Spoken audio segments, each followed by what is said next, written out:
개인회생 변제금도 내야 되고 양육비도 따로 또 줘야 되니까 이것 때문에 또 부담스러워서 개인회생을 진행하기 어렵겠다라고 생각하실 필요는 없다는 겁니다. 양육비를 지급하면서 변제금을 납부할 수 있는 방법이 마련되어 있으니까요.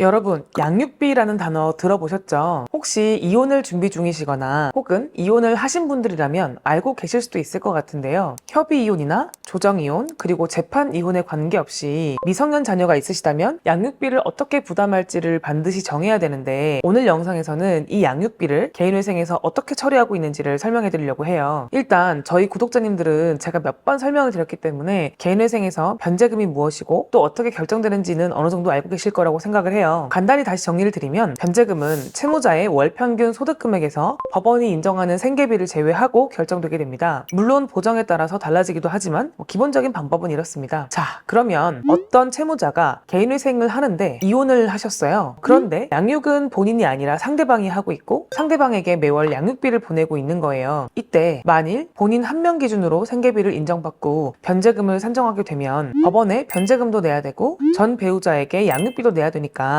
정상적인 생활이 힘들 거잖아요. 그래서 이렇게 양육비 지급 의무가 있는 채무자는 전 배우자와 협의한 양육비 부담 조서를 제출하면서 최저 생계비의 양육비를 추가적인 생계비로 포함해서 인정해달라고 요청을 드릴 수 있습니다. 그러니까 예를 들면 300만 원을 버는 직장인 채무자가 1인 기준 최저 생계비를 인정받는다고 하면 2024년 기준으로 138만 7천 원 정도가 되는데요. 만약 매월 지급하는 양육비가 50만 원이라고 하면 최저 생계비 더하기 양육비 이렇게 해서 총 188만 7천 원 정도를 인정받게 되는 거죠. 그렇게 변제금을 산정해서 개인회생이 결정이 되면 채무자는 월 변제금도 낼 수 있고 양육비도 지급할 수 있으니까요. 법원에서 실무적으로 처리하는 또 다른 방법을 소개해드리면, 일단 생계비는 최저 생계비만큼만 인정을 받는 겁니다. 그러면 아까 말씀드린 대로 1인 가정이라고 하면 2024년 기준으로 138만 7천 원이라고 말씀드렸잖아요. 그렇게 결정된 변제금, 그러니까 300만 원에서 138만 7천 원을 뺀 161만 2천 원을 법원에 납부하면요, 법원에서 그중 50만 원을 채무자의 전 배우자에게 지급하는 방식도 있습니다. 어떤 방법이든 채무자가 부담하는 금액은 같고요. 이렇게 진행하는 이유는 개인회생도 진행하고 안정적으로 상대방도 양육비를 받을 수 있도록 법원에서 조정을 해드리는 거거든요.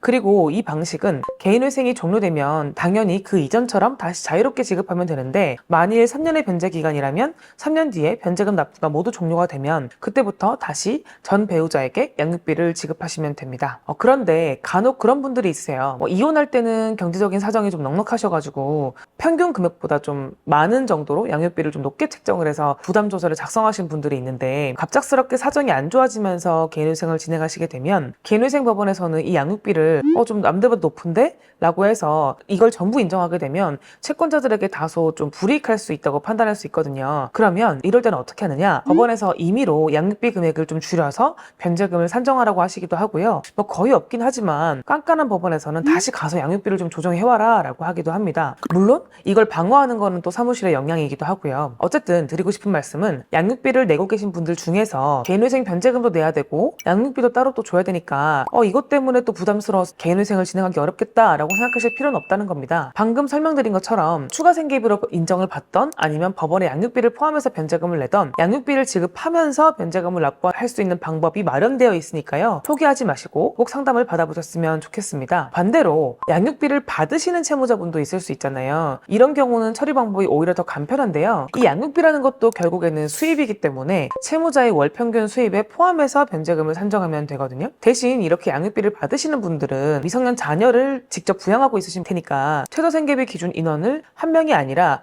부양하는 자녀를 더해서 2명, 3명으로 인정받으시면 됩니다. 그러니까 매달 받으시는 월급에 양육비를 더해서 소득을 잡은 다음에 가족 수에 따라서 생계비를 산정하면 된다는 뜻입니다.